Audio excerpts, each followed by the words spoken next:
Good morning. This is KELOLAND on the go with all you need to know in news and weather as you start your day. 2 people are dead and 3 others hurt following a shooting in Scotland, South Dakota. Authorities say the shooting happened Tuesday evening at a residence in town. 1 man has been arrested. The DCI and South Dakota's Highway Patrol are assisting the Bonham County Sheriff's Office with the investigation. Sioux Falls police say they've received a few tips in connection with this weekend's homicide in the parking lot of Gilberto's along Minnesota Avenue.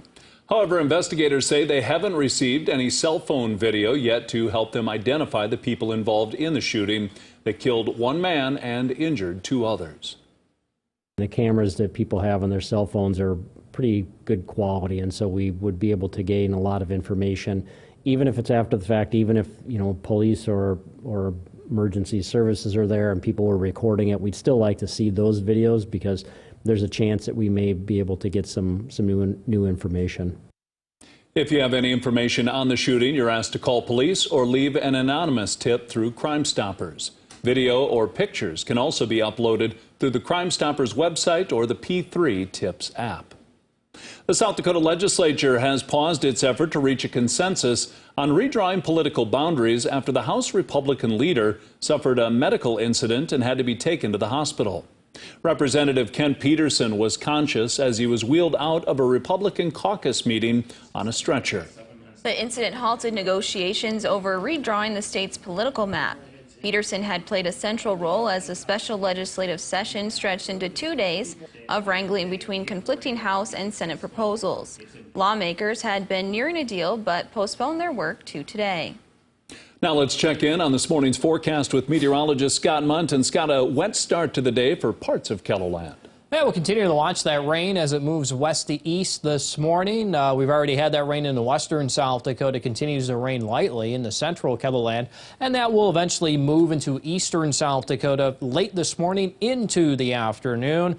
Then we'll watch that snow. That will move in late in the day tomorrow, go into Friday, and we'll have a big swing in the temperatures as you compare to what's expected this weekend than what we had last weekend. Brian will have more details on your forecast coming up. Thank you, Scott.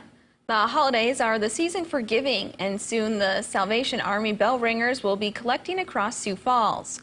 Right now, they are looking for people to fill the positions. The money raised helps to fund the organization and their mission throughout the year. I think that when you give, you get something back in return. And so knowing that you're helping somebody else out, the Salvation Army, our staffing is low, so a very high percentage of every dollar that is given goes to the community, back in program, back in services. The organization will have around 40 locations across the city this year. The South Dakota High School Football Championships kick off tomorrow morning at the Dakota Dome in Vermillion. South Dakota is celebrating 40 years of playoff football. The idea of not having a postseason or championship games seems almost unthinkable now, but that was reality prior to 1981. The push for the playoffs started to gain momentum in the 1970s, but it wasn't until a lawsuit was filed in February 1981 that playoff football finally made its way to South Dakota. One of our parents, Tony Wisensee, was the actual attorney on the lawsuit, and he had 2 boys that played for us, Pat and John, back then. So it was kind of a neat deal that he was the driving force, got it through, and then his 2 boys got to play in a state championship the first year, so that was really special. We'll explain how the lawsuit paved the way for playoff football tonight on KELOLAND News. And in tonight's Eye on KELOLAND, South Dakota's all-time winningest football coach shares his thoughts on the introduction of the playoffs and how it changed his approach to the football season. Let's look at some of our top stories. Now let's get one last look at your weather with meteorologist Brian Karstens. Brian? All right, lots of things to talk about in weather. First of all, we have a winter storm watch tomorrow night into Friday. This is just a little early bird's heads up on wind and snow in the northeast, and it could result in blizzard conditions. Again, it's a watch right now, not a warning, but continue to plug in on the latest forecast throughout the day today and also again tomorrow. Today's forecast is just showers. We've been watching an area, a band of rain moving from west to east. We do expect a good clearing, though, behind that for Rapid City and a good chunk of western South Dakota. Just a brisk northwest wind. That's the issue there, 20 to 40, pretty common. Sioux Falls will have a southerly wind ahead of the front and then switching to the northwest this evening. Rain showers could approach maybe totals of a quarter-inch of rain eastern South Dakota, perhaps some local totals more than that into western Minnesota.